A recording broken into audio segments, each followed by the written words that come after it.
Filosofía 1. David Morgado y Luis Eduardo presentan Aristóteles, filósofo de la antigua Grecia.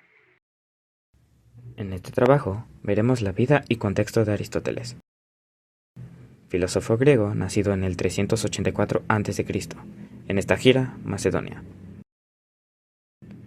Fue discípulo de Platón en la Academia de Atenas, aunque luego desarrolló ideas que distanciaron de su maestro. Tras la muerte de su maestro, Platón, Aristóteles se trasladó y trabajó como tutor de Alejandro Magno, lo que le permitió establecer contactos con la realeza macedonia. Más tarde, fundó su propia escuela en Atenas, el Liceo, donde sus enseñanzas cubrían diversas áreas del conocimiento, desde la lógica y la ética hasta la política, la biología y la metafísica. Aristóteles vivió en una época de grandes cambios políticos y culturales, lo que influyó en su visión del mundo. A diferencia de Platón, que se centraba en el mundo de las ideas abstractas, Aristóteles defendía la observación directa de la naturaleza y el análisis racional de la realidad tangible. Su enfoque metodológico basado en la experiencia y en la lógica sentó las bases del pensamiento científico y filosófico occidental. En este trabajo profundizaremos en su obra destacando temas claves como la ética, la teoría del alma y su concepción de la vida buena. Aristóteles, como ya dije, estudió con Platón durante 20 años. En su estancia en su academia, fue el mejor alumno de Platón, aunque desde luego, como todos sus discípulos, tuvo ciertas discrepancias con su maestro. Entre las más importantes pueden ser que él creía que el alma no era inmortal. A diferencia de Platón, que creía que el alma era inmortal, Aristóteles creía que ésta moría cuando el individuo lo hacía, pues creía que el alma estaba sujeta al cuerpo. A diferencia de Platón, quien creía en el ser como idea.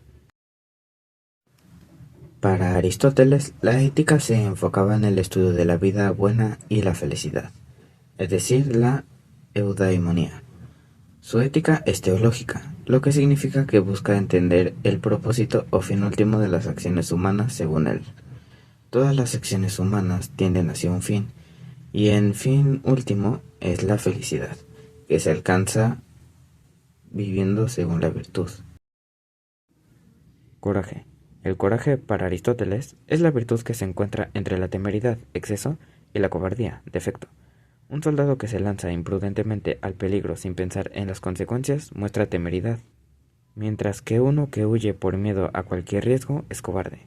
El soldado virtuoso actúa con coraje, enfrentando los peligros con una actitud equilibrada, igualando la situación y tomando decisiones racionales.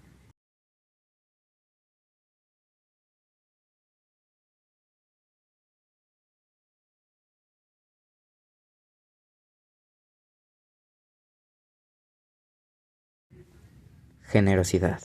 La generosidad es la virtud entre el derroche, exceso, y la avaricia, defecto. Una persona derrochadora puede gastar un exceso sin pensar en los recursos limitados, mientras que una persona avara no comparte ni lo necesario. La persona generosa sabe cómo compartir sus bienes con los demás de manera equilibrada, sin perjudicar su bienestar ni ser tacaña. La felicidad para Aristóteles no es simplemente placer o riqueza, sino vivir una vida racional y virtuosa. Además, implica tanto las virtudes éticas, relacionadas con el carácter, como las virtudes ya no éticas, relacionadas con el intelecto. En estos ejemplos, muestran cómo la ética de Aristóteles se basa en la búsqueda de un equilibrio en nuestras acciones y emociones, logrando una virtud y por ende la felicidad.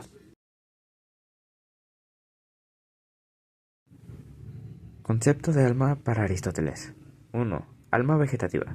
Es la más básica de todas y se encuentra en las plantas. Es responsable de las funciones básicas como el crecimiento, la nutrición y la reproducción. Cabe aclarar que para Aristóteles el alma no es algo que se encuentra separado de los seres vivos, sino que por el contrario es lo que le da vida a estos, es lo que los anima. Alma sensitiva. Es propia de los animales y añade la capacidad de percepción y movimiento. Además de las funciones vegetativas, los animales tienen sentidos y pueden responder a estímulos externos. Como puede ser un ejemplo, un perro que responde al ver su comida, pues después de verla o olerla, él quiere proceder a comerla. Está haciendo uso de su alma sensitiva. Alma racional. Es exclusiva de los seres humanos y contiene todas las capacidades de las almas vegetativas y sensitivas, pero además añade la capacidad de razonar y pensar. Esta parte del alma que nos permite reflexionar, tomar decisiones morales y adquirir conocimientos. Por ejemplo, cuando una persona resuelve un problema de matemáticas o reflexiona sobre cierta decisión ética, está utilizando su alma racional. El alma y la felicidad. Aristóteles relaciona el alma con su ética, ya que una vida feliz se alcanza mediante el uso adecuado de la razón, que es la función propia del alma racional. Desarrollar nuestras habilidades y capacidades es parte de vivir conforme a nuestra naturaleza racional. Con esta explicación del alma y sus diferentes niveles, esperamos que te quede un poco más claro cómo Aristóteles entendía las diferentes formas de vida y cómo veía al ser humano como un ser racional. En resumen, la ética de Aristóteles se basa en la idea de que para ser verdaderamente felices, los seres humanos deben actuar de manera virtuosa, lo que implica desarrollar sus capacidades racionales y encontrar un equilibrio en sus acciones. Pues no se puede vivir la vida sin gozar de ella, siempre y cuando no tomemos excesos. Bueno, por hoy esto es todo. Esperamos que con esta información te sea más útil entender la filosofía de Aristóteles, pues fue uno de los filósofos más importantes de Grecia, e hizo diversas aportaciones a la mayoría de ramas de la ciencia en su entonces, pues tuvo muchos trabajos.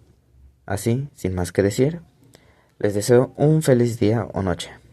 Nos vemos la próxima.